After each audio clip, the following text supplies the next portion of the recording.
And then what? This is the crux of the matter here. It's the gist of the story. And you can weigh in as a fan, maybe going to the game or just what you think will happen. But I'm real curious if you're a paying customer, of what mind will you be entering that stadium? Will you be sort of loaded for bear here to go after Canada, to go after the offense? How soon will it take, and how ugly might it get? 928-9370. Jerry says, and then what? How much longer will the Steelers continue to tolerate what they've been watching for 2.25 seasons? More specifically, how much longer will Tomlin continue to tolerate an offense that can't score, has no identity, and is devoid of any semblance of consistency? The Steelers have never fired a coach who was under contract mid-season. Had one leave. But remember? Yeah. But there is some evidence that Tomlin won't just sit idly and do nothing. He points, Dulac does, to Al Everest. That was an outside of football reason.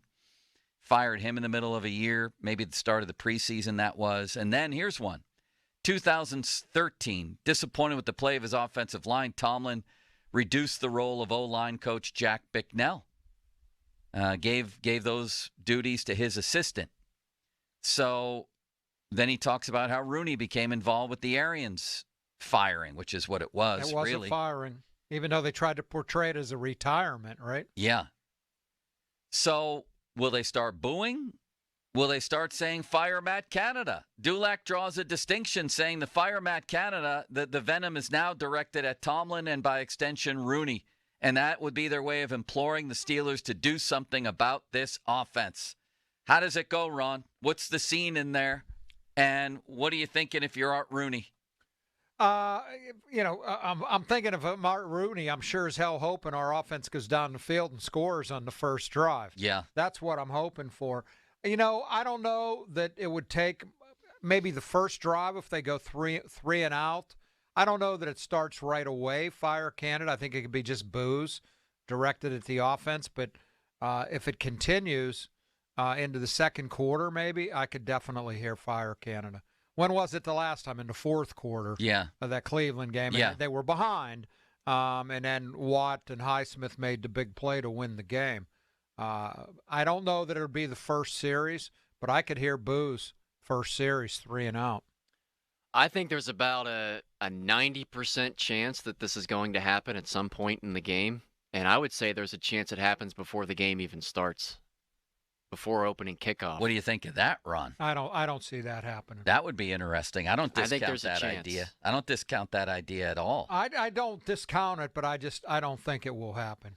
I think they're going to wait and see what happens. Maybe they come out and go ahead 7-0. Who knows? And then you might not hear it. I don't think it'll be before the game. That's just me. That would be interesting.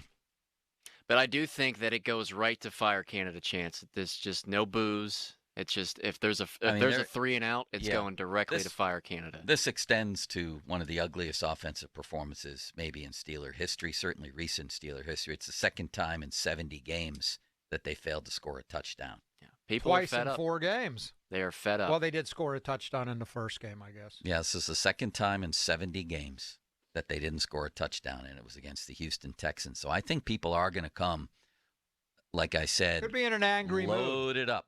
And if you're one of them, we'd like to hear from you. 412-928-9370. I got another question to ask about fans. Yeah. Baltimore is in town. Yeah. You think some Steeler people might be selling their tickets this week? Some. Out of frustration. Some probably, yeah. Yeah, make some money on it, right? No doubt. I think that would happen. I don't think it'll be that noticeable. It's not going to be San Francisco like. No, I don't think. Or Steeler like in Vegas.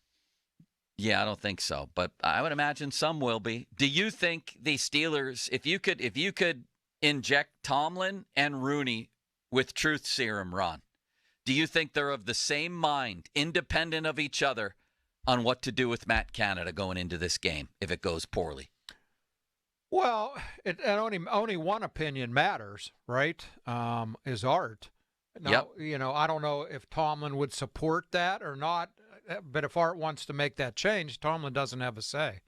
He's got it. He's the boss. Yeah. So what do you think if you injected him with truth serum? Are they of the same mind? Because I think Tomlin absolutely would not fire Canada. He's his guy, and I think Art Rooney absolutely is of that mind.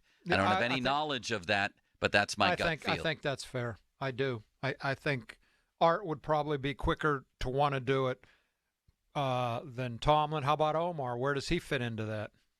How do you think he feels? He's the GM. I think Omar, judging from Omar's actions so far, he does, and it's funny because he's been in the organization for so long, he doesn't necessarily seem to fit into the "we'll be patient till the end of time" motif.